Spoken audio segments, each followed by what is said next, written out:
of people to be killed. Actually, I'm convinced that most school children could solve the conflict very quickly if you simply told them what the resources are and what the needs of both sides are. You see. But so it doesn't take a Ph.D. in psychology no, to put this into action. it takes somebody with a consciousness of human needs and an ability to translate moralistic judgments into needs. That's a core part of our training, that all language that criticizes others is essentially a tragic expression of an unmet need. Why is there such a tendency to criticize others to make ourselves look good? Because we've been educated for 10,000 years, according to the theologian Walter Wink in his book, The Powers That Be. We have been educated for 10,000 years to maintain domination structures in which a few people dominate many. And such structures require a language of domination, a language in which people at the top who claim to be authorities know what's right, know what's wrong, know who's good, who's bad, because those judgments are necessary to determine who deserves reward and who deserves punishment. So we have been educated not to think of our human needs. We have been educated to think in terms of moralistic judgments. How do we undo that? How do we create a non-domination society? So the way to undo this, we've got to be careful that the way to undo this is not to say we've got to get rid of this thinking, because getting rid of something creates resistance. What we have to do is get conscious of what do we want to replace it with that will better serve life at less cost. So when we go about systems change in our organization, we're not out to destroy what is or to get rid of it. We are out to transform it to better serve life, you see. When we work with people taking drugs or alcohol, our objective is not to get them to stop taking the drugs or the alcohol. Our objectives are to find another way of meeting their needs that's more effective and less costly. On their body. And to the people around them and to the society. So our approach is never to get rid of something. That's what leads to violence, you see. If you set your objective of getting rid of something, killing it usually works. Is that your definition of violence? Well, we see violence at several levels. At the physical level, of course, I would call violence intentionally physically harming another person. I would say psychological violence is in any way implying wrongness of another person. But we also have structural violence by the way we have created laws that discriminate against certain people. I would call that another form of institutional violence. So I think there's these different levels of violence. They're all interrelated. What about the institution of marriage in this society? Is there violence built into that institution? Yes, I would say violence in this sense. Because these are two people that were in love. They decided to get married, and then later on... And I'm saying very often, the way love, as I mentioned earlier, the way love is defined, it does violence to both people. It almost makes them a slave to the other. So, for example, if to be in love and to be married means that I'm responsible for the other person's happiness, now we get into this guilt game where if they're upset, I'm at fault. That makes the person you're the closest with soon about as much fun to be with as a prolonged dental appointment. No, I agree with that part of it. You know, after the honeymoon's over, they say, but what about before the honeymoon even starts? Somebody, a man says, I'm going to take care of you and protect you, and, you know, he brings you flowers and roses, and you just tend to have this knee-jerk reaction that he's making you happy. Yes. Why? Well, he is probably meeting some of your needs by the flowers, to meet a need to be cared for. That part is beautiful when people do things to contribute to each other's needs being fulfilled. The problem is with the training we get about what it means to be a man and what it means to be a woman. You see, in a domination culture, women are trained that a loving woman has no needs. She sacrifices her needs for her family, for her man. So the loving wife is basically this martyr who has no needs herself but to do for others. A man gets a similar training, but a little different wrinkle. In the male case, it's brave men have no needs. They're willing to even sacrifice their life in the service of the king. Notice in both cases, human needs are not nice. They're weak, dependent, selfish, needy, weak, sick. Right. So you've got to maintain a domination culture. You've got to educate people to be disconnected from their needs and to learn all these roles, that this is what a man should do and what a woman should do, which is a sure way to make sure that you can't really enjoy each other. So the thing is to get the stigma out of need. If we can accept that needs are good, maybe we could say a saint has a great need to be one with God. I would say that not only a saint, but if it's a need as we define needs, all human beings have it. All human beings have the same needs.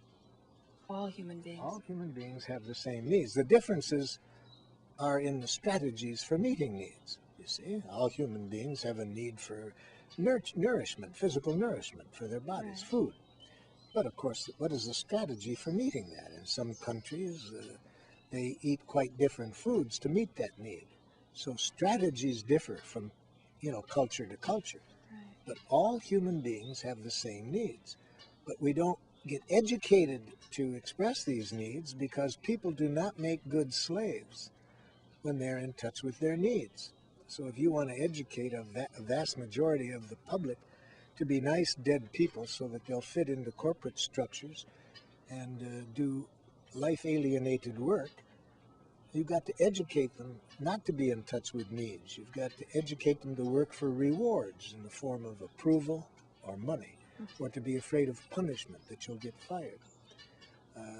So you don't educate them to be needs. To be educated in terms of needs is a revolutionary act. Right. What does the ideal society look like to you? Can you describe what that would be? First of all, the ideal society, no one would do things for rewards or to avoid punishment, because you wouldn't have rewards or punishment. You see, you would have life-serving missions for organizations. They would see that their objectives are to enrich the needs, enrich the lives of people.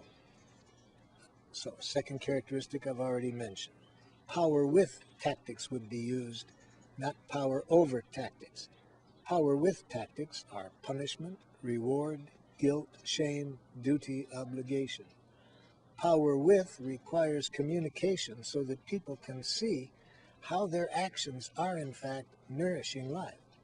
And so it's gratitude, sincere gratitude that people work for, not approval, you see, but to see that how their actions are enriching life. And third, in the kind of what I call life-serving organizations, the role of authority is radically different than in the institutions we're familiar with. Authority in life-serving organization is a servant. They serve the workers. They don't control them.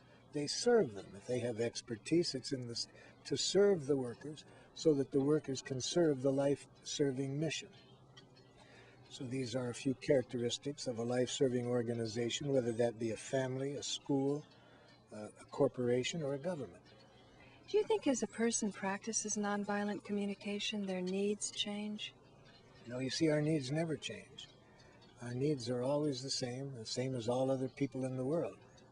What we might change is different ways of meeting the needs. But the needs don't change. What is that basically, the needs?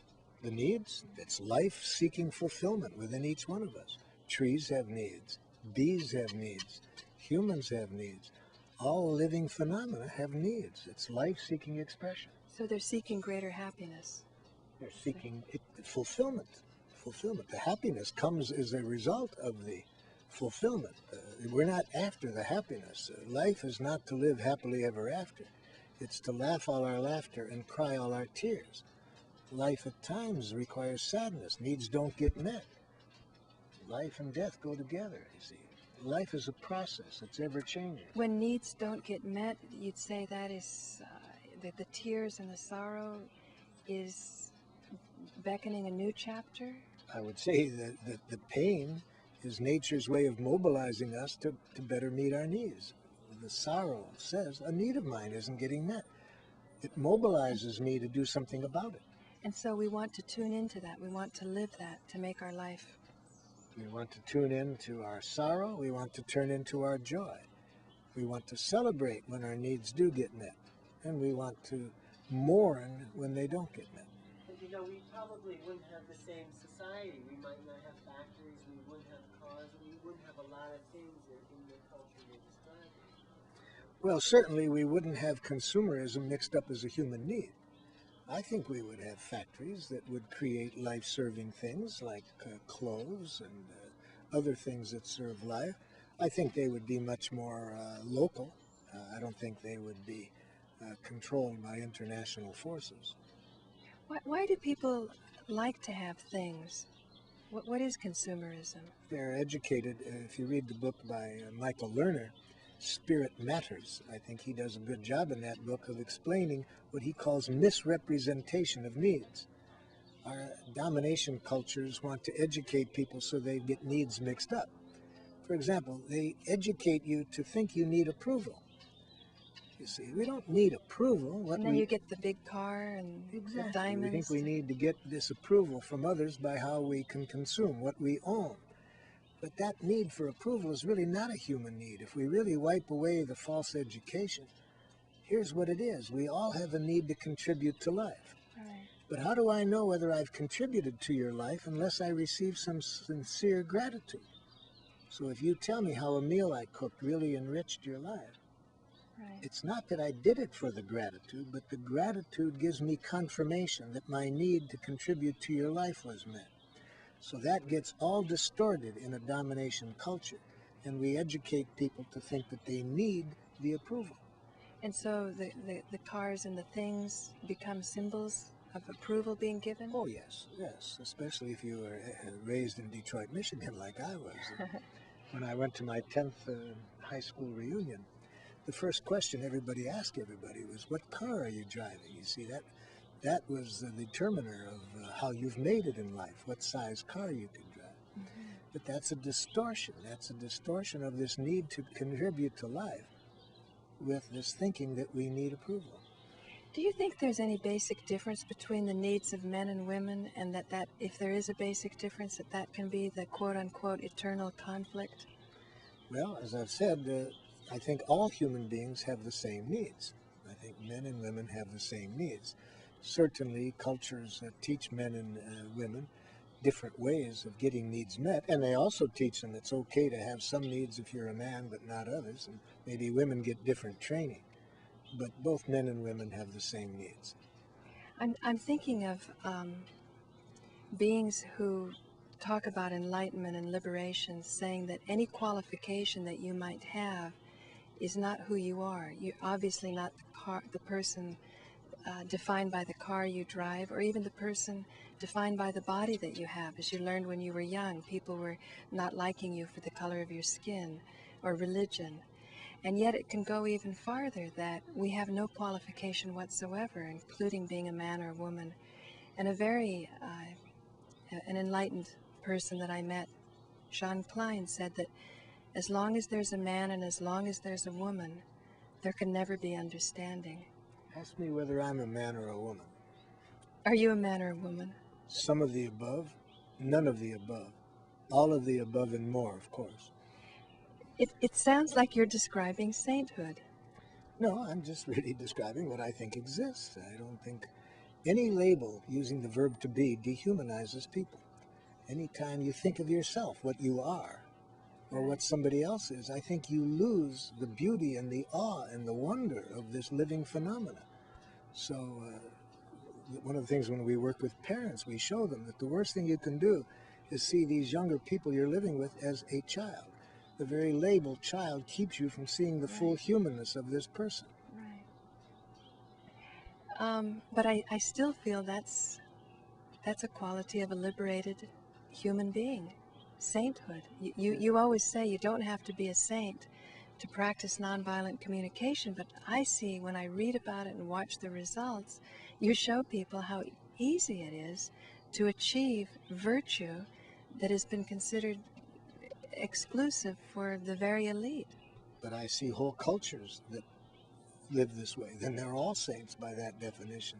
Read Ruth Benedict's research. There's whole tribes, cultures in the world. They don't teach their people to think of what people are. They don't teach people to label and categorize. Such tribes or cultures have almost no violence. Do they have enough spiritual power to protect themselves? Because you talk about the protective use of force also in your teaching. Will these societies survive? That's one of the tragedies, that they don't have the weapons. I think they have the spirituality that contributes to survival, but other things they don't have. But that shouldn't be a problem, though, with your work. You don't use weapons. No, but if people do, you're surrounded by, unless you learn some ways of dealing with them, then you may not survive. So that's one of the hardest challenges we have when we're called upon by such cultures to help them. For example, I was asked to work with some people from a tribe in Malaysia. My translator, before the day began, we had a very interesting conversation about language, because he said to me, you know, Marshall, if you use the verb to be today, that will be very hard for me to translate, because we don't have it in our language. And I thought about that for a moment. It's the first verb we learn to conjugate when we learn. You hear good boy, bad boy, that's a right answer, that's a wrong answer. So for me to think for a moment, I said to him, well, how can I communicate today if I can't label and categorize people? What if I want to say to somebody, you're selfish? And he said, Marshall, we just don't think that way. That'll be a real challenge for me. And I said, well, what would you do then if I did call somebody selfish? Well, he said, in our language, Marshall, I would translate it this way. I would say, Marshall says he sees you taking care of your own needs, but not the needs of others. He would like you to take care of their needs too. And I sat there thinking to myself, this is exactly what I teach people. That's exactly the language of nonviolent communication.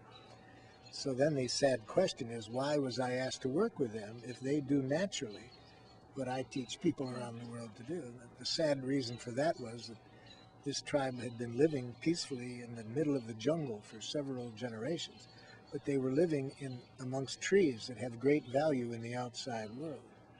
So logging interests were destroying their habitat.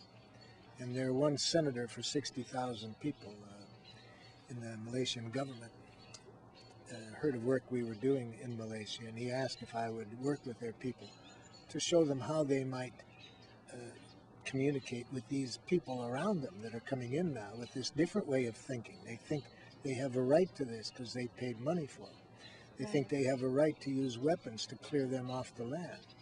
So it's a real challenge to support these people in knowing how to survive in the face of that kind of oppression. That they're protecting the ecosystem that we need, the rainforest. I mean, I know you're not talking about the rainforest, but I would imagine the same would be true of tribes living in the rainforests, and we need that air. So there's all kinds of reasons for us to help such people learn how to protect themselves and the environment in the face of these forces that are trying to take it away from them. Right. So it becomes imperative that we figure out what consumerism is, that it's not really a need. Yes. No, consumerism is not a need. We need food. We need food. We need shelter. We need, but we don't need cars. But they can be a helpful strategy if we can find a way to meet the need for mobility which the cars meet. If we can find, and we have technology which could give us that, this mobility without destroying the environment. And we need to get about developing transportation that can meet our need for mobility without destroying the planet. Do you have any visions or even fantasies because of the cultures that you've seen to bring them to this culture, knowledge of what they're doing?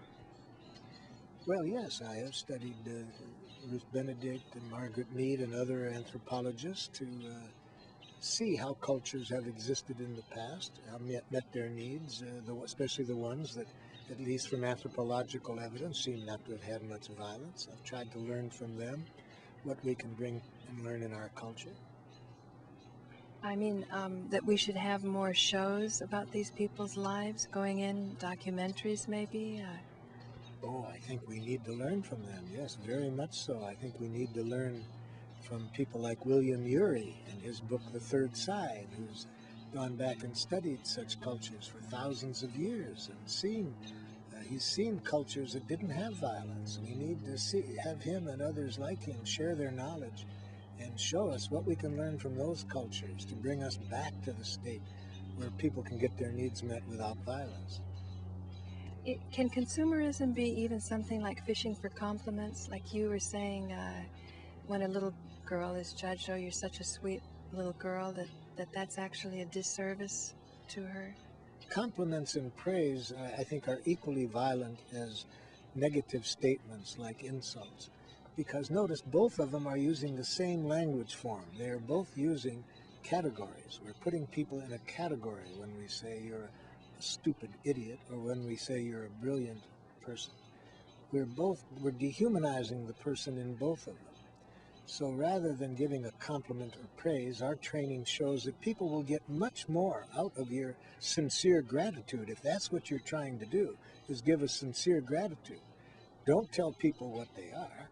Tell people specifically what they've done that enriches your life. Express how you feel about that and what needs were met. You'll see that people learn more from that than they do from praise or compliments. Right. But you see, praise and compliments are given for the motive of reward, to manipulate. And approval. Approval the same way. It can be used for the purpose of manipulation. Right. You see. Give an example of what you just said about the gratitude.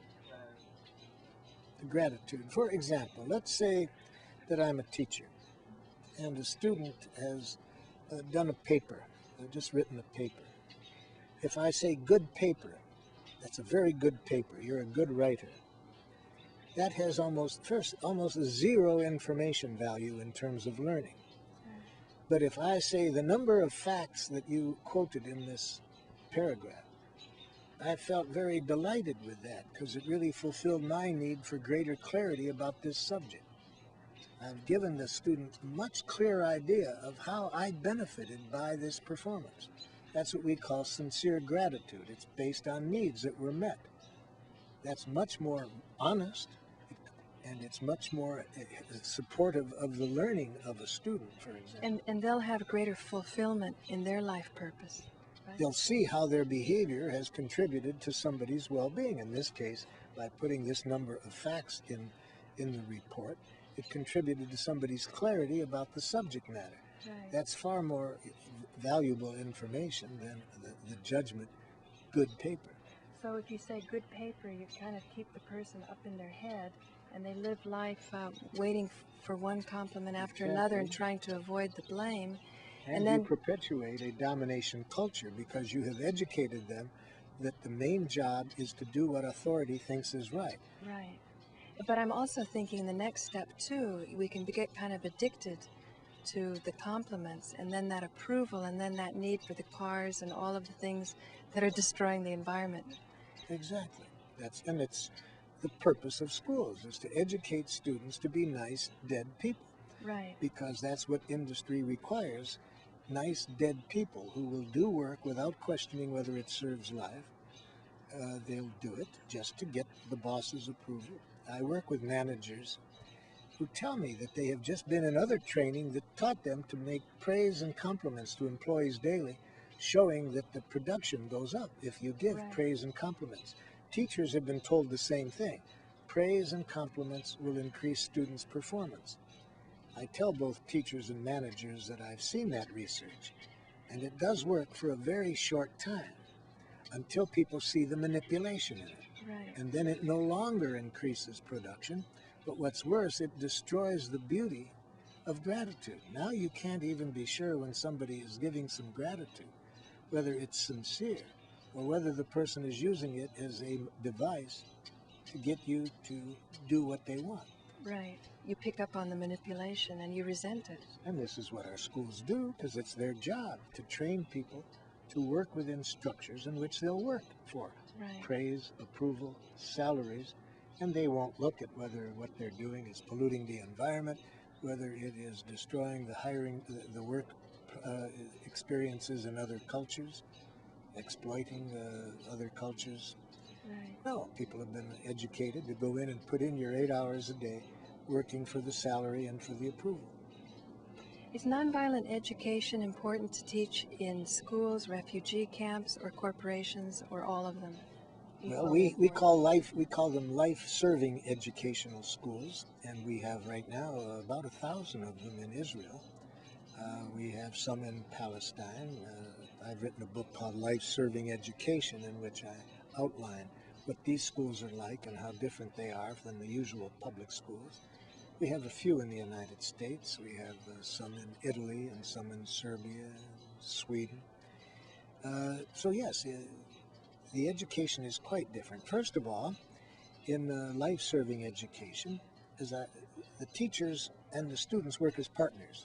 The teachers don't tell students what they have to do. They assist the students to identify their own objectives. Students don't work for grades. They don't work for approval. Having picked objectives that they see will enrich their lives, they work to serve their lives. We structure the schools so that it's not a competitive arena.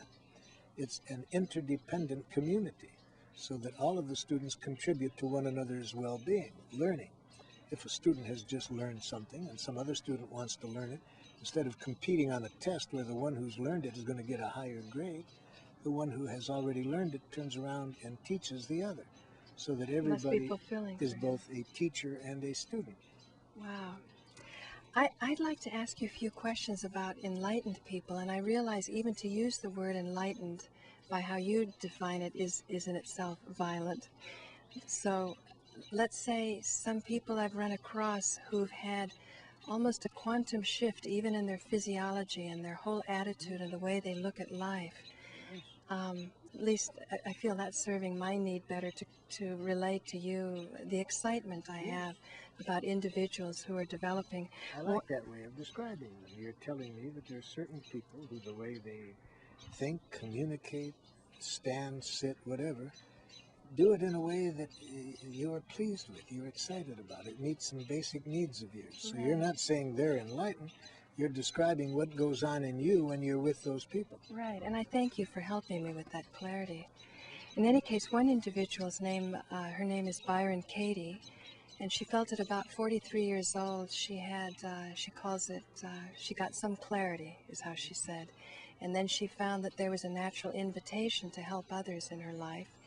And she, like you, doesn't shy away from difficult situations, but rather feels a real, I guess, a need of hers to go in and share what she has. She said that we would all stop hating if we knew how. And she says hate is nothing more than peace, than pure innocence, and that innocence can be painful. She goes on, wouldn't you stop if you knew how? And she talks about investigating our thinking, and she says this investigation leads to love. She says, open to love. The worst that could happen is love. And I feel in your work, I see this a lot. The end result of doing these steps, observation instead of evaluation, being in touch with feelings, understanding our needs, making requests for our life to be better, ends in real love. Although there's a knee-jerk reaction against it, that somehow by being vulnerable, we may be wimps or run over by people, we find that that's actually